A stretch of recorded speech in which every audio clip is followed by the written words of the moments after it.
a room like this, we should have been able to find someone who could fix the microphones, but we've done well. And thank you to the staff of this wonderful institution in North Sydney for their hospitality tonight. For those of you I haven't met, my name is Trent Zimmerman. I'm the Federal Member of Parliament for North Sydney, and we're really thrilled that so many of you have been able to join us here this evening. We're particularly delighted that the Minister for Science, Innovation and Industry, Greg Hunt, has been able to join us from his home base in Melbourne, and we'll be hearing from him shortly about the exciting things that are happening at the federal level, particularly in relation to innovation and science. But by way of background, for those of you who haven't been to one of these events before, tonight we're meeting under the umbrella of the North Sydney Innovation Network. This is a group that we established earlier this year, basically to promote the opportunities that we have in this part of the world to create North Sydney, and I refer to North Sydney as a broader region, as a real hub for innovation, particularly in relation to the digital economy, but also in relation to medicine and health.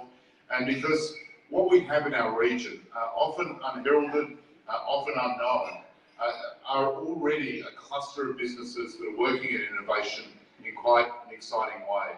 And just within a couple of hundred metres of where we're standing tonight, there are literally hundreds of businesses that are working in the innovation sector. If you go a little bit further up the highway or a little bit westward, you get an extraordinary array of businesses that are working in medical science and research. And these are things that we can really capitalise on. As Tim Howard once said to me, North Sydney has the potential to be Sydney's innovation alley, Silicon Alley. And I think that we can really promote that in a way that benefits all of our businesses, but also creates more employment opportunities in our local area. So the network is about promoting North Sydney's role in the innovation economy, but it's also about providing you with an opportunity to hear from people working in the field, both from government and the private sector, and importantly for you to network with your peers, and that's what tonight is all about. So I'm delighted that, particularly this evening, that tonight's event has been sponsored by the Australian Computer Society, ACS, and they do a great job in supporting many of the people who are in this room tonight. And it's now my pleasure to hand over to Anthony Wong, the President of ACS, to say a few words.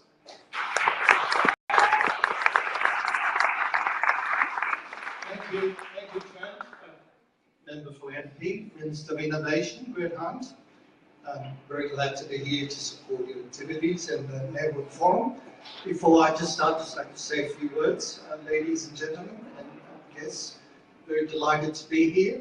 I just thought I'd share with you, because most of you are startups, some of my credentials to be here to address you today.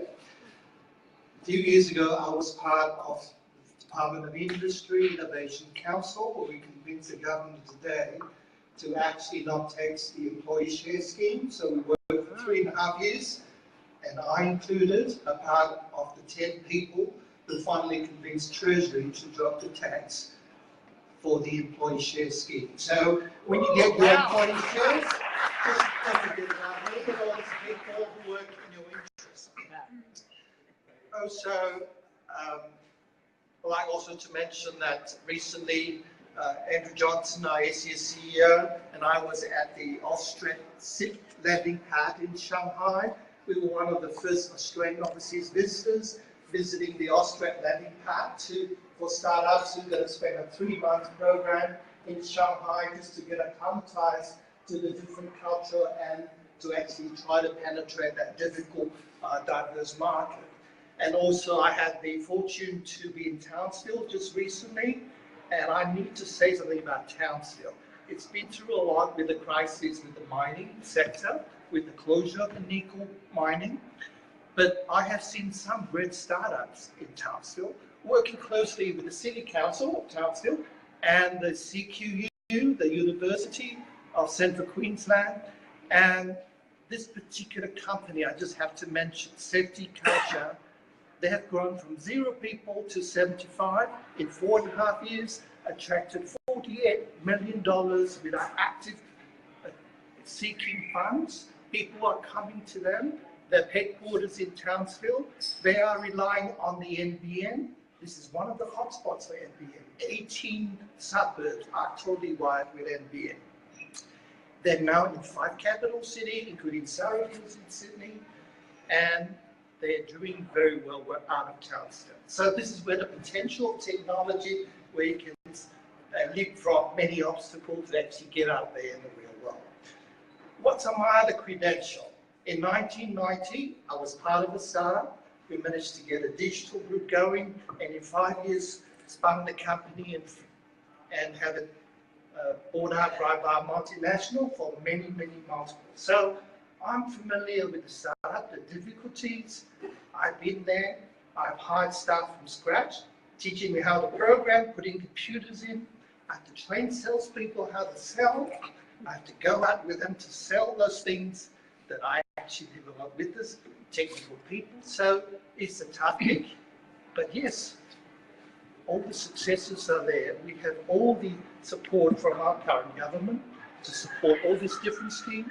So I'm very pleased to here to support Trent and the Minister. So ladies and gentlemen, thank you, and happy to talk to you afterwards. Thank you so much. The North Sydney Innovation Network is being coordinated and chaired by someone who is one of the most dynamic people that I know in the sector. He manages to send about 1,000 emails a day, which drives us all mad, but they're all in a worthwhile cause. And I'd like to invite John O'Herman to say a few words. Thank you very much, Trent, and thank you for coming this time. Just like to say welcome. I'll keep it brief, which is unlike me. Simply to say that North Sydney Innovation Network really was brainchild of Trent and Tim Power. And I think it was even precipitated by a walkthrough of 3P learning by Malcolm Turnbull, and that seeded the idea. And as we know, there's always a call to action in any good startup, and this is the continuation of that. Trent has painted a vision for one of the goals of the NSIN, and that's around HMAS Platypus, which is a 12,000 square metre site in Neutral Bay. It's a vision, it's a gut shot, but as we know in startup land, you've got to go for those because the payoffs can be huge. I'd encourage you all to jump aboard our Facebook group and to keep on top of that. It's my formal duty to introduce Greg, and I asked him what are some of the odd things that you might not find on Wikipedia or his website. I'll tell you something. Yeah, that whole cross-dressing thing was not for tonight. It's great, I think, when we have politicians who haven't just been politicians. Greg has a long string of credentials. He's worked at McKinsey, so he's got the strategy piece. He's actually worked at Aconex when it was a startup well before it was listed. So he's got the startup piece, and now clearly he has a front row seat in the political seat. One of my personal passions, small digression, is to further the connection between Australia and Israel as a tech centre in the world. The federal government has launched the landing pads, and the New South Wales government backed that up with sending 8 fintech and cyber tech companies to the Tel Aviv one. So the little fact that you might not know about Greg is that he actually speaks Hebrew, having spent time on a kibbutz. I don't know if that gives him socialist credentials. You might get that one. Anyway, I went for the free love. with the superb trifecta of strategy, actual startup experience, and politics, I'd like to hand over to Greg.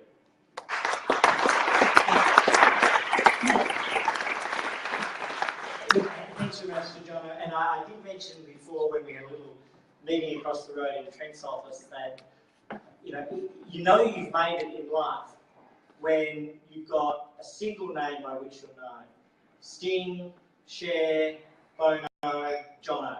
And so he's reached esteemed company. But in my previous role, I had responsibility for the Bureau of Meteorology, and we got to name cyclones. And I will be recommending to Josh Frydenberg that the cyclones are done on alphabetical basis. So when it gets around to J, watch out for a cyclone Jono. To Anthony, to you and ACS for all of your work in assisting Trent with sponsoring this event, and of course to Trent, who is a force of nature in his own right. there are many things I can say.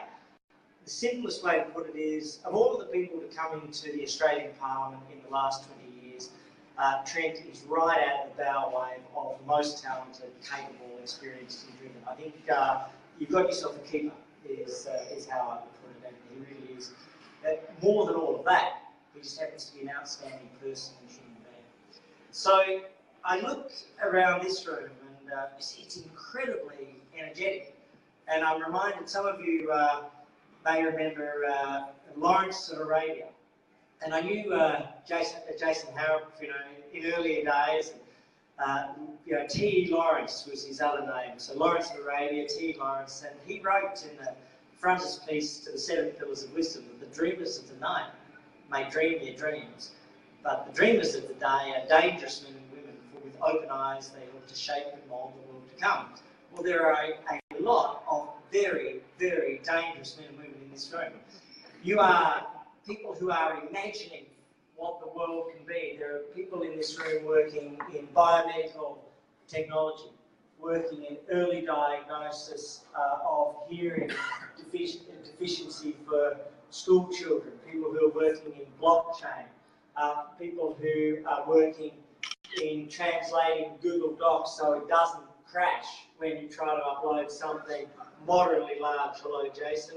And then there are people on the venture capital side. In fact, we're going to divide all the venture capitalists to the left and all of the startups to the right, and we can run and be in the middle. But against that background, what this room represents is the vibrancy of energy and wealth and job creation and also quality of life in Australia. So my role, when you look at industry and innovation and science, is working across the three frontiers of employment today, because many people are scared about their employment. And when you look at what's happened in the UK, in Europe, the United States, much of that is driven by insecurity in employment. So when I talk about innovation, we have to translate it to mean, for those that are not at that bow wave, that they understand that innovation is actually the key, that firms like Dulux and firms like, the great Australian paint firm that's 100 years old, are surviving and creating jobs through R&D and innovation. That firms like BlueScope, one of our steel makers, which was on the cusp of crashing 4 and 5 years ago, is only 3 kilometres from my office in Hastings. They've now turned around to a $500 million profit guidance for this year alone, from a $300 million loss, in large part through innovation and R&D. So innovation isn't the threat to jobs, it's the very thing that can protect the existing jobs. And then the second part of it is the startups and the scale-ups, the source of 1.4 million jobs over the last 5 years in Australia. You are part of that wave. You are at the crest of that wave. And our job is to create the environment which allows you to have the best shot at the life of your choice, at the business of your imagination. And I'll come to this in a moment. The things that we're offering to try to help you. No one can guarantee that success, but we can try to remove some of the impediments and to provide some of the opportunities. And then the science side is about the jobs of the future. So, believe it or not, I own a particle accelerator. Not many people can say that. And that's the synchrotron. So I'm wearing the badge for the Australian synchrotron, which is at next to Monash University of Clayton in Victoria. And this is part of the great scientific equipment, which isn't going to produce results necessarily for today or tomorrow or next year, but is about creating the science that will deal with leukemia, that will provide opportunities for providing enrichment in terms of the iron that you add to new strains of rice for the developing world, which deals with hunger and malnutrition by looking inside the very nature of the organic material that makes up rice. By looking at the square kilometre array that, as a government, we're driving forward. Again, that's not going to produce results overnight, but it's producing things such as allowing us to look at the past and the future of the universe. But then CSIRO to enable this is developing a 6 terabit per second download capacity. You thought the NBN was coming. And 6 terabits is, as I said to Jono before, enough to teleport yourself. So these are incredibly exciting opportunities which will change the digital world, and the Centre for Quantum Computing, which we're investing in as an equity partner at UNSW, which it may be a 10 or a 15-year science project, has the capacity to transform not just by multiples, but by 10 to the power of 9 or 10 our computing capacity. So it leaves Moore's law behind in its wake. And with all of that comes phenomenal human capacity. So they're the different things we work on. I just want to put what you're doing in a big historic context. If you can think of the waves of history over the Industrial Revolution, the first wave was steam, the second wave was electricity, the third wave was computing. There are probably 2 pillars to the fourth wave. The great biomedical technology advances that are occurring now, and Trent and I visited Saluda in his electorate today, a pain management firm which is using electrical impulses through implants to take away and to manage chronic pain that destroys people's lives. Now, I hope and I believe that this isn't just going to be a billion-dollar business, it's likely to be a multi-billion-dollar business. But it's only going to be that because it's transforming people's lives, and that's profoundly important. Similarly, now is the moment of artificial intelligence and the digital economy coming together, and so many of you are engaged in that moment that will define the world over the next 10 and 15 years. Perhaps the 5th wave of that revolution will be quantum computing. And Sydney, I think, if you have Silicon Alley, we're also talking about digital harbour or quantum harbour, and the potential for this city to be one of the world's leaders in quantum computing. And with that comes the ability to manage traffic flows in a way that was previously impossible, to optimise time, to reduce fuel, to reduce emissions. And then over time, this applies right across the Western world and the developing world, and these are profound changes.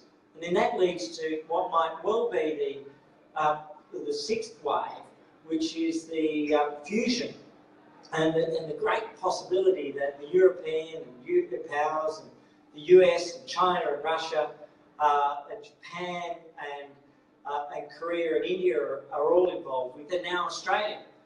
We've just become part of the ITER project, the International Fusion Project.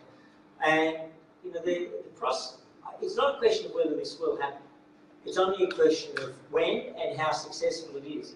But it offers the genuine prospect that for the second half of the century, the world will increasingly have access to mass, broad-scale, high-quality, huge, emissions-free energy on a greater scale than anybody had imagined. Now, these things may not come to pass. On balance, they're the futures that I believe are most likely to happen, but you're part of that race. So then you say, well, what are we doing? And really, there are 3 things we're trying to do to assist drive the Australian economy forward, and to do that by giving yourselves and others like you the opportunity. Remembering this, there's only one country in the OECD, one country in the developed world that has had 25 years of continuous growth at this point in history, and that's Australia. And we sometimes forget that, but we are the only country that's even close to that. And that's because of a combination of some luck, but overwhelmingly, for any criticisms we have of policy, generally a different set of policies to much of the world, focused on business formation and focused on trying to live within our means. And then